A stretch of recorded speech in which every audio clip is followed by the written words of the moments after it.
Pre-mixed black paint can be flat and uninteresting, so lately I've been mixing my own black, which I did for this little baby chicken painting. In this video, I'll show you 2 colours that are great for mixing black, and I'll demonstrate how I varied the mixture to create all those subtle variations in the colour.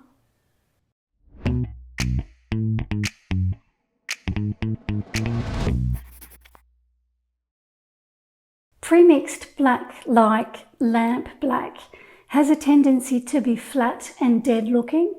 I've used it in the past, but whenever I do use it, I tend to charge it with other colours to liven it up. I've used it on my zebra paintings and on some of my bird paintings. So it does have its uses, but I rarely use it on its own. I'm always mixing it with other colours, usually on the paper rather than on the palette. A few weeks ago, I published a video where I painted some magnolias in watercolour using 2 complementary colours. I was inspired after reading this book by Stephen Quiller. One of you suggested another good book to me called Making Colour Sing by Jeanne Dobie.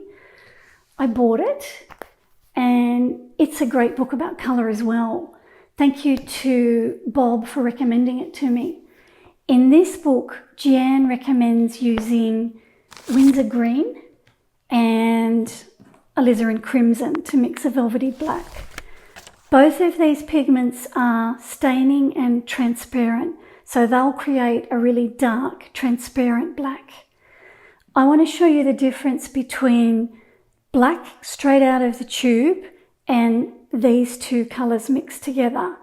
And then I'll demonstrate how I use those 2 colours on this little chicken painting. This is Winsor & Newton's lamp black that I've got on the saucer. So that's fairly watered down there. I'll get a bit more pigment and I'll get gradually darker with it. You can see there's not much life in it. It's fairly flat and dark and bland. And as it gets darker, it becomes more and more opaque. So it's a very uninteresting colour. That's quite dark there. You can't see the paper through it anymore. So it's not a colour that you'd want to use often or use a lot of. Here I've got some alizarin crimson and some Winsor green blue shade. These are both transparent colours and they're also staining colours. So I'll mix hopefully equal quantities of both of them together. I'll use lots of pigment so that I can get that really dark colour. You can see the pigment's really thick and heavy. So I'll mix that together and see if I can get a dark black. I take the moisture out of my brush so that I don't add any more water to it. I want it to be as dark as I can get it. I think I might need a bit more of the alizarin crimson in there because it looks a bit green to me. Okay, I'll have a look at that on a piece of paper.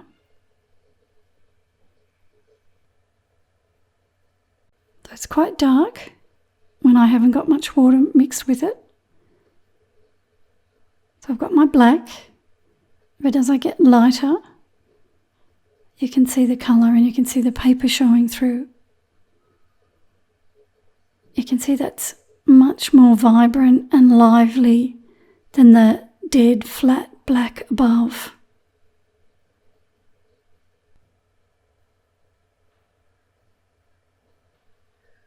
Now I can adjust that. I can have a cooler black by mixing more green or a warmer black by mixing more of the alizarin crimson into it. Okay, let's have a look at this chicken painting now. This was the reference photo that I used.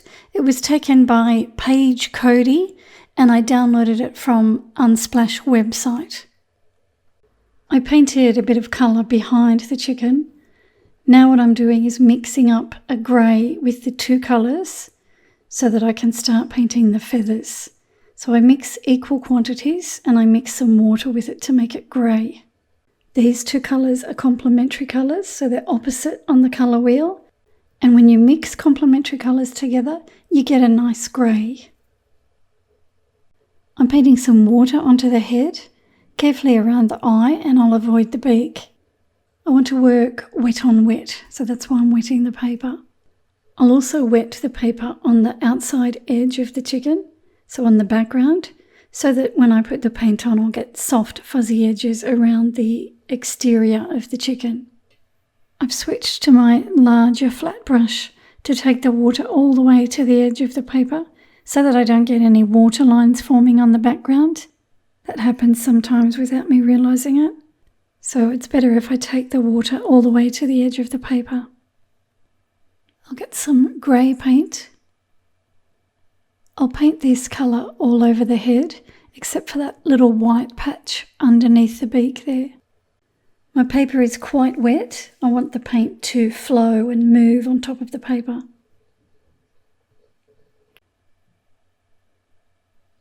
It's going to drift off the side of the chicken to give me those soft fuzzy edges.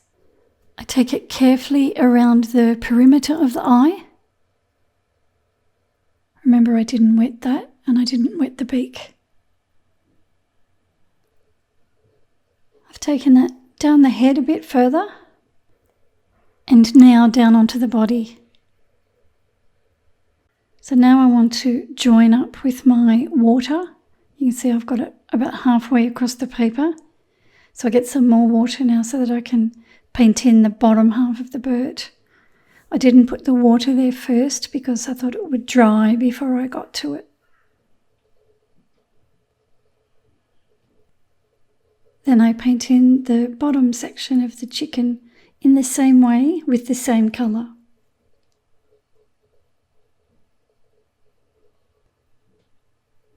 I've cleaned off my palette and now I'm mixing up some black.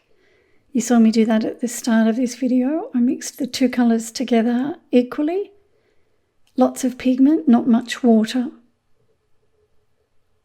When I get a colour close to what I want, I'll put a little bit of water into it then.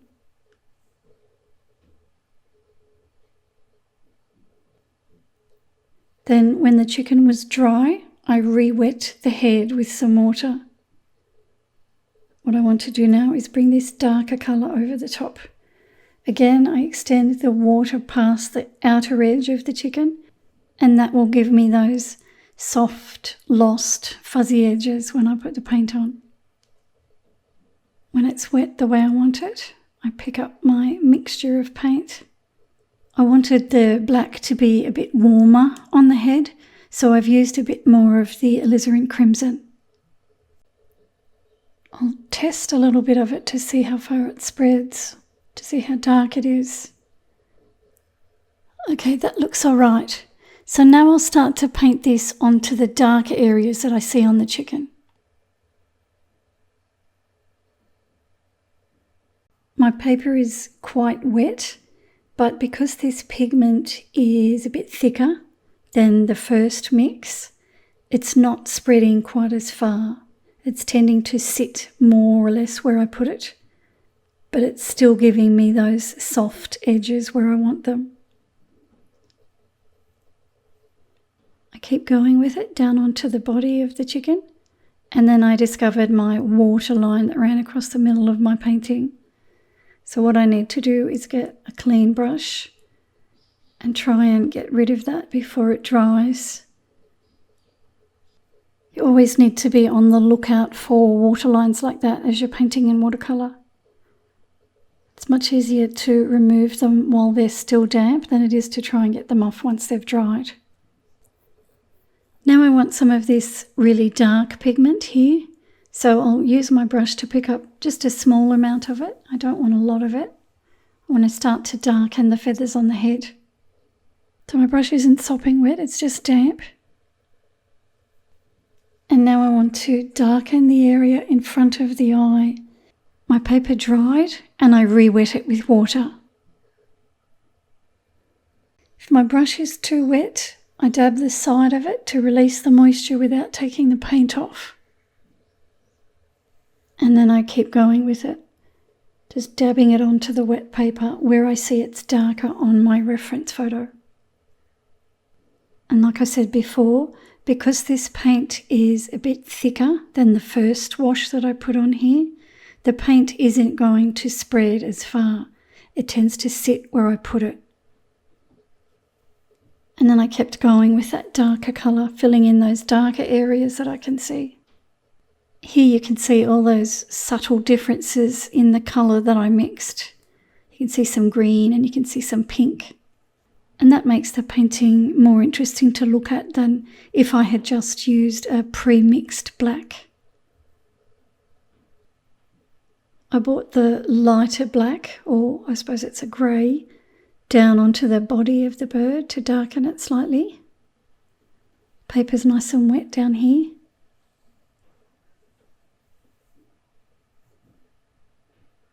So this paint is a bit more runny than that thick dark black that I've been using.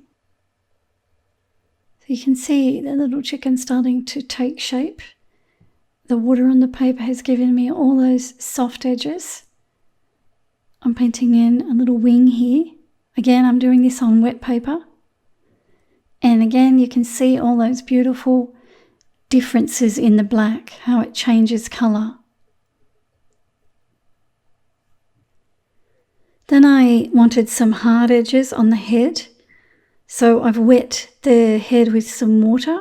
I'm going to get some of the dark black, so the heavy mixture. I paint that along the front edge where my pencil line is, and I take a few little flicks off onto the dry paper. And that gives me a hard edge there on the front of the head. It defines the front edge.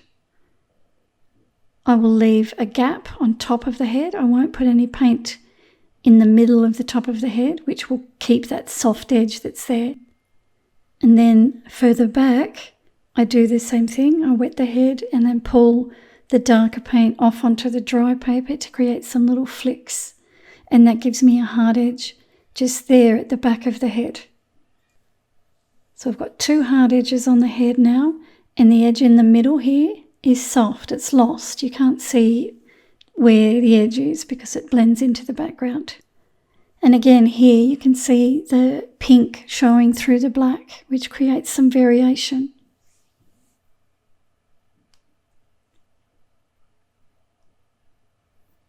I painted in the eye with some grey, so a light mixture of the two colours. I re-wet it. Now I'm painting a dark mixture of the two colours.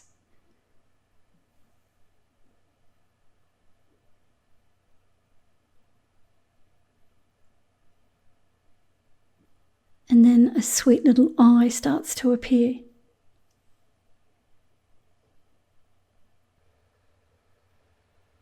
I painted in the legs, and then I decided I wanted a bit more colour at the front on the background. So I mixed the Winsor green with some of the alizarin crimson just to neutralise it slightly. And I've darkened that colour at the front there on wet paper. I had to use my tissue to get some of the paint off the feet. It drifted onto the feet a bit.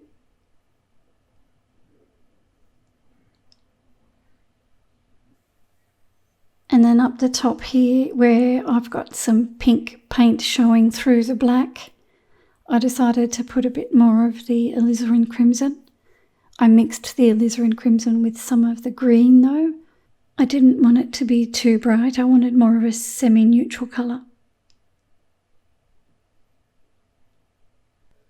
Because I've used a bit of the yellow on the beak and I haven't used it anywhere else, I thought it might be nice to put just a little bit of a hint of it onto the body of the chicken. So I've wet that with water, and this is my yellow. It's been watered down quite a lot. So you can see it's not very bright at all. And by the time that dries, you only just see it.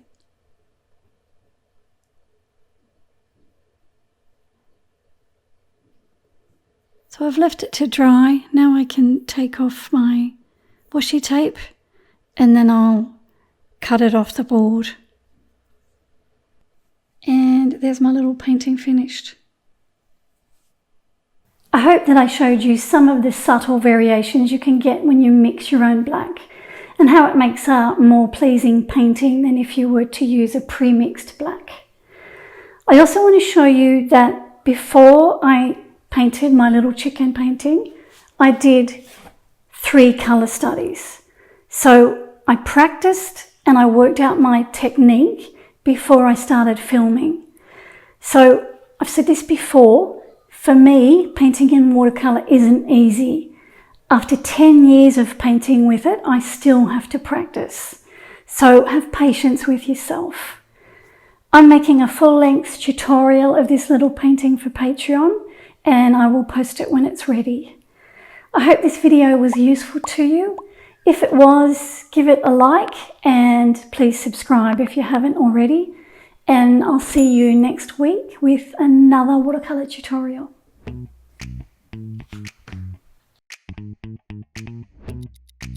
Called Making Colours Sing by Jeanne Dobie. I ordered it and it's a great book by Jeanne Dobie. I ordered this book and you can see that I ordered it because I've got it in my hands. See? Yep. Jeanne Dobie.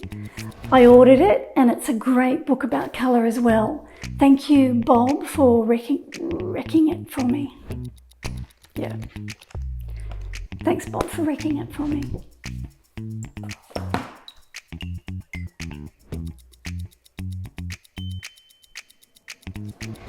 In this book, Jeanne recommends using Winsor green,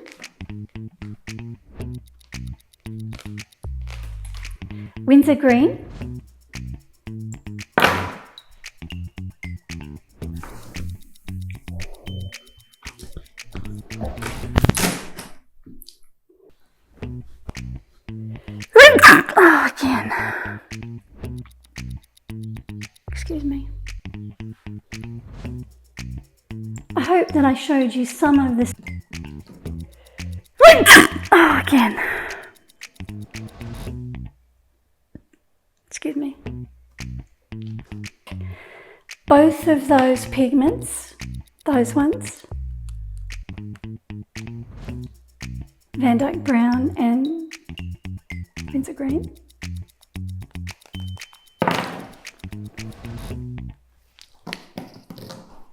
are staining and transparent, so they'll create a real dark transparent black back. Yep.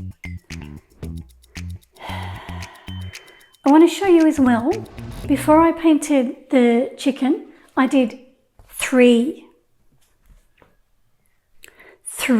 colour studies.